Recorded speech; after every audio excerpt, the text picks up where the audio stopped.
السلام عليكم ورحمة الله وبركاته. أهلا وسهلا بكم. في الساعات الماضية الشرق الأوسط بالكامل دخل مرحلة جديدة أخطر بكتير من أي حاجة شفناها في السابق. السماء فوق الخليج العربي اشتعلت بالصواريخ، قواعد أمريكية تم قصفها، دفاعات جوية بتشتغل بلا توقف، وانفجارات سمعها الناس في أكتر من عاصمة خليجية.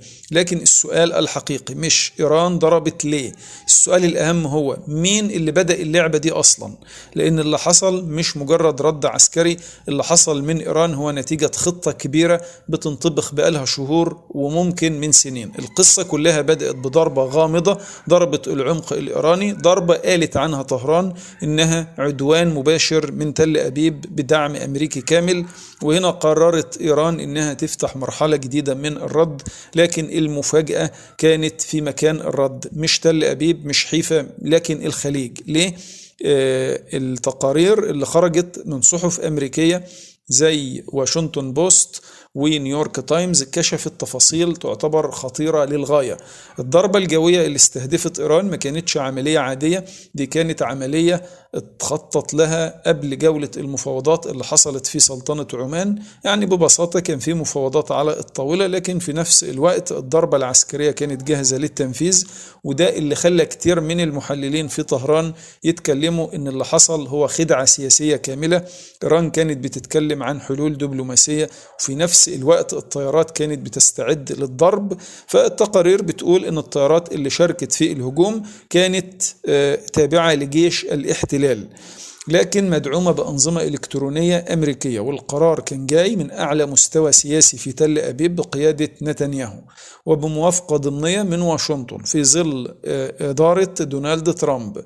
لكن المفاجأة الأكبر كانت في أهداف الضربة، لأن الضربة دي ما استهدفتش مواقع عسكرية فقط. التقارير بتتكلم ان الغارات حاولت تضرب مواقع قيادية ومراكز عسكرية وحتى مقار قريبة من القيادة السياسية، بما في ذلك مواقع مرتبطة بالمرشد الأعلى علي خامنئي. لكن إيران بتتكلم ان القيادة كانت نقلت من مواقعها قبل الهجوم، يعني الضربة ما حققتش الهدف اللي كانت تل أبيب عايزاه. وهنا بدأت المرحلة الثانية. السؤال اللي سألته كل وسائل الإعلام: ليه إيران ضربت الدول الخليجية؟ الإجابة ببساطة لأن الخليج فيه القواعد الأمريكية. الولايات المتحدة عندها شبكة قواعد عسكرية ضخمة في المنطقة، من أهمها قاعدة العديد في قطر، مواقع عسكرية في البحرين، قواعد في الإمارات، مواقع دعم في المملكة العربية السعودية. والقواعد دي مش مجرد قواعد، دي مراكز قيادة للحرب الأمريكية في الشرق الأوسط. أهم مثال على ده هو الأسطول الخامس الأمريكي اللي موجود في البحرين. الأسطول ده هو القوى البحرية اللي بتتحكم في الخليج ومضيق هرمز. وبالتالي من وجهة نظر طهران، لو تل أبيب ضربت إيران بدعم أمريكي يبقى الرد لازم يطال المصالح الأمريكية مش بس تل أبيب. وهنا بدأت الصواريخ الإيرانية تاخد طريقها وتتحرك. في الساعات الأولى من الصباح الرادارات في الخليج بدأت ترصد إطلاق صواريخ من إيران. الصواريخ اتجهت نحو أهداف متعددة. في قطر الدفاعات الجوية اشتغلت لاعتراض موجة من الصواريخ. وفي البحرين تقارير اتكلمت عن ضربات قرب مواقع مرتبطة بالأسطول الخامس الأمريكي. وفي الإمارات الحديث كان عن استهداف قاعدة الظفرة الجوية، وهي واحدة من أهم القواعد الجوية الأمريكية بالمنطقة. وفي السعودية اتكلمت تقارير إعلامية عن سماع دوي انفجارات قرب العاصمة الرياض. وده معناه أن الهجوم الإيراني ما كانش ضربة محدودة، ده كان هجوم واسع النطاق. لكن في نفس الوقت إيران اختارت أهداف بعناية، لأن أغلب الضربات كانت موجهة تجاه مواقع عسكرية أو رمزية، وده بيؤكد أن الهدف كان إرسال رسالة ردع مش إشعال حرب شاملة. في نفس الوقت بدأت حرب تانية ما بتقلش خطورة تماما عن حرب المعلومات. تل أبيب أعلنت أنها قتلت قادة كبار في إيران، لكن طهران نفت بسرعة وقالت أن قادة الجيش بخير، وقيادة الحرس الثوري بخير، والقيادة السياسية بخير، ومن بينهم قائد الحرس الثوري محمد باقري. اللي قالت تل أبيب أنه قتل، لكن إيران ما أعلنتش أنه على قيد الحياة. وده بيوضح أن المعركة مش بس صواريخ، دي كمان معركة إعلامية ومعركة نفسية في نفس التوقيت. أخطر تأثير للضربات ما كانش عسكري، كان اقتصادي، لأن أول رد فعل عالمي كان في أسواق الطاقة، والسبب مضيق هرمز. مضيق هرمز بيمر منه حوالي تلت تجارة النفط في العالم، وأي تهديد للمضيق ده ممكن يشعل الاقتصاد العالمي. شركات شحن عالمية بدأت تغير مساراتها، ومن بينها شركة الشحن العملاقة ميرسك اللي قررت إبعاد بعض سفنها عن البحر الأحمر وباب المندب. وده معناه حاجة خطيرة جدا، إن طرق التجارة العالمية بدأت تتغير، وده ممكن يضرب اقتصاد دول كتيرة من بينها مصر بسبب تأثيره على قناة السويس. من وجهة نظر إيران الرسالة واضحة وضوح الشمس، لو تم ضرب إيران الرد مش هيكون محدود، الرد ممكن يشعل المنطقة بالكامل من الخليج للبحر الأحمر إلى شرق المتوسط. وده يفسر كمان إعلان جماعة الحوثيين في اليمن استعداداتهم للعودة لضرب تل أبيب في البحر الأحمر. وده معناه أن إيران ما تقاتلش لوحدها، هي عندها شبكة حلفاء في المنطقة. طيب السؤال الخطير حاليا، السؤال اللي العالم كله بيسأله حاليا، هل دي بداية حرب كبيرة ولا مجرد جولة من جولات الردع؟ الإجابة لسه مش واضحة، يا ريت تشاركونا بآرائكم في التعليق أسفل الفيديو. هل دي بداية حرب كبيرة؟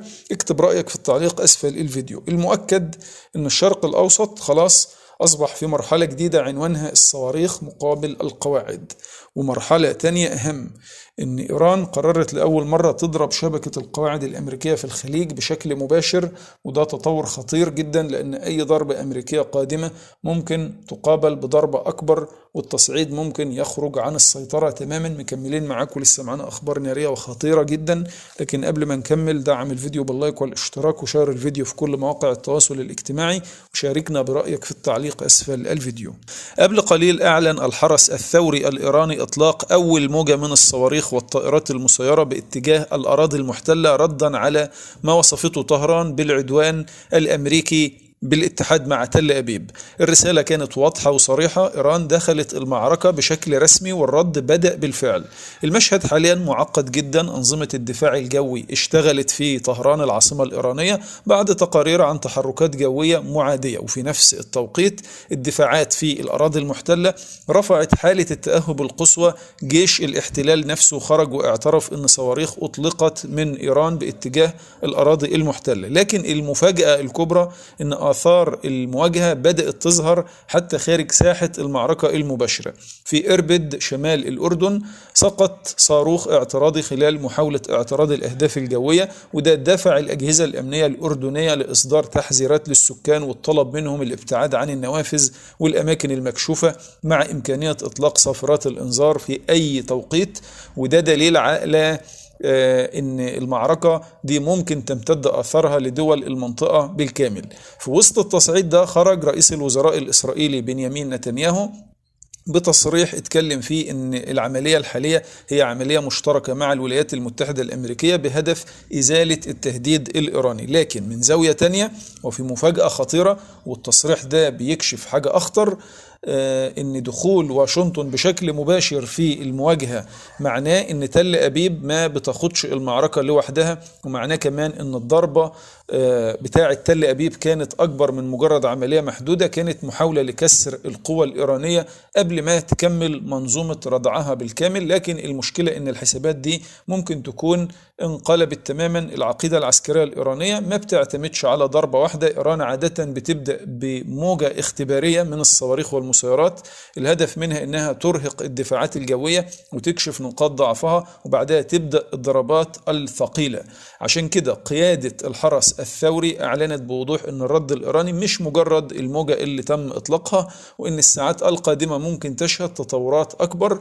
بمعنى ابسط، اللي شفناه حتى اللحظة ممكن يكون مجرد البداية. إيران عندها واحدة من أكبر برامج الصواريخ في المنطقة، مئات الصواريخ الباليستية اللي تقدر أنها توصل لعمق الأراضي المحتلة، بالإضافة لآلاف الطائرات المسيرة اللي أثبتت فاعليتها في أكثر من ساحة قتال. والأخطر من كده أن إيران ما بتقاتلش بجبهة واحدة. لو المواجهة اتوسعت ممكن تتحرك جبهات أخرى في نفس التوقيت. من جنوب البحر الأحمر الحوثيين، من جنوب لبنان حزب الله، ومن العراق شبكة كاملة من القوى المتحالفة مع طهران. وده اللي بيخلي كتير من المحللين شايفين أن الضربات الأخيرة ممكن تكون فتحت باب صراع أكبر مما كانت تتوقعه تل أبيب، لأن الحرب مع إيران مش مجرد مواجهة مع دولة، دي مواجهة مع محور كامل. والرسالة اللي طهران بتحاول توصلها حاليا واضحة جدا.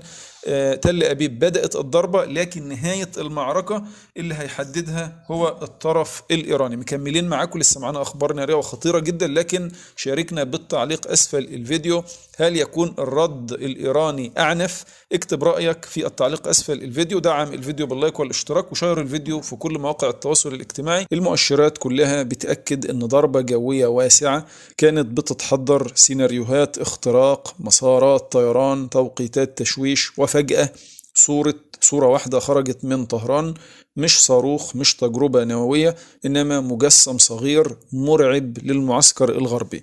المجسم كان لمقاتلة G20 الشبحية الصينية. ناس كتير قالت دي حركة رمزية أو تهديد، لكن في عالم العسكر وعالم الجيش مفيش حاجة اسمها صدفة طبعا. ليه المجسم ده عمل رعب للمعسكر الغربي؟ علشان الG20 مش طيارة عادية بطبيعة الحال، دي منصة قتال جيل خامس، شبحية حقيقية، رادار بتاعها نشط ومتطور، دمج بيانات كامل، صواريخ بعيدة المدى بتتجاوز 200 كيلو متر، سرعة فوق صوتية بدون حارق لاحق. يعني تقدر تدخل ساحة المعركة من غير ما تتحسس، من غير ما تظهر على الرادار غير متأخر جدا. يعني تخيل معايا كده طيارة بتشوفك قبل ما تشوفها، وتضربك قبل ما تعرف إنها موجودة في الأساس. دي مش رفاهية تكنولوجية، دي كسر لقواعد الاشتباك بالكامل. المشكلة مش في الطيارة فقط، المشكلة في الصاروخ اللي شايلاه الطيارة، صاروخ BL-15. ده طبعا مدى طويل جدا، توجيهه ذكي للغاية، بيتحدث أثناء الطيران. يعني الطيار يطلق الصاروخ ويغير مساره ويسيب الهدف يواجه مصيره. الاشتباك بقى بعيد المدى، مش قتال قريب، مش مناورات استعراضية، ثواني ما بين الرصد والقرار، واللي يتأخر طبعا هو اللي هيخسر. السماء هناك طبعا ضيقة جدا، مفيش عمق استراتيجي كبير، زمن رد الفعل قصير جدا. فلو دخل عنصر شبح فعلي في المعادلة الحسابات كلها بتتغير، لأن أي تأخير بسيط في الرصد معناه أن الهدف ممكن يكون انضرب قبل ما يطلع أمر الاعتراض أساسا. وهنا الضغط مش على الطيار بس، الضغط على غرفة العمليات نفسها. هل الصين فعلا بتبيع الطيارة دي فعلا للجانب الإيراني؟ السؤال الأخطر، هل بكين هتسلم طهران واحدة من أهم أوراقها العسكرية؟ الصين بتحسبها بهدوء، علاقتها بأمريكا، مصالحها في الخليج العربي، تجارتها العالمية، صراعها المفتوح في قارة آسيا. ممكن ما يكونش فيه بيع مباشر، لكن في حاجة أخطر طبعا، نقل خبرات، تدريب، دعم إلكتروني، دمج أنظمة، وأحيانا ده يكفي جدا إنه يعمل انقلاب في الميزان. لو السيناريو ده بدأ يتحول لحقيقة، واشنطن هتعتبره تحدي مباشر، لأن دخول الG20 للمنطقة معناه اختبار فعلي لقدرات F-35 الأمريكية، صدام تكنولوجي مباشر بين فلسفتين مختلفتين في القتال الجوي. ودي لحظة محدش عايزها تحصل تماما، لكن الكل بيستعد لها. إيران لما حطت المجسم على الطاولة كانت عارفة إن الصورة هتوصل، الرسالة واضحة، احنا مش لوحدنا. والصين بتقول بهدوء احنا موجودين، من غير بيانات رسمية، من غير إعلان صفقة، لكن الإشارة وصلت خلاص. لو الطيارة دي دخلت الخدمة فعلا في طهران حتى بعد سنوات من الآن، احنا أمام تغير جذري في معادلة الردع، مش مجرد سلاح جديد، لكن إعادة تعريف لمن يسيطر على السماء في الشرق الأوسط. السؤال اللي لازم نسأله، يا ريت تشاركونا في الإجابة عنه في التعليق أسفل الفيديو، هل ده ردع يمنع حرب، ولا دي شرارة تشعل مواجهة أكبر؟ اكتب رأيك في التعليق أسفل الفيديو. خليك فاكر طبعا أن الحروب الحديثة أحيانا صورة واحدة بتساوي سرب طيارات، واللي حصل في طهران ممكن يكون بداية فصل جديد، فصل يكون عنوانه السماء ما أصبحتش حكر على أحد. طبعا الأخطر والمرعب من كل دوت إن إحنا لو دمجنا بين التكنولوجيا الصينية والخبرة الإيرانية في الحرب غير المتكافئة، هتجد على طول منصة شبحية مش بس بتضرب لكن بتسيطر على ساحة الاشتباك قبل أي رد فعل. يعني تخيل البي ال 15 صواريخ بعيدة المدى، ذخائر دقيقة موجهة من خلال الأقمار الصناعية الإيرانية، حرب إلكترونية لتعطيل الرادارات، قدرات شبحية للاختراق السريع. فالنتيجة على طول غرفة العمليات في تل أبيب بتعيش أسوأ كوابيسها، كل ثانية في التأخير هتؤدي لخسارة كبيرة محتملة. اللي حصل حاليا مش مجرد قلق تكتيكي، ده تأثير نفسي. تل أبيب والطيارين بيشوفوا إن المعركة ممكن تتغير في لحظة لمجرد إشارة، ده بيضغط على صناع القرار. كل خطوة محسوبة بدقة، أي خطأ صغير بيؤدي لكارثة. اتخاذ القرار أسرع من أي وقت مضى.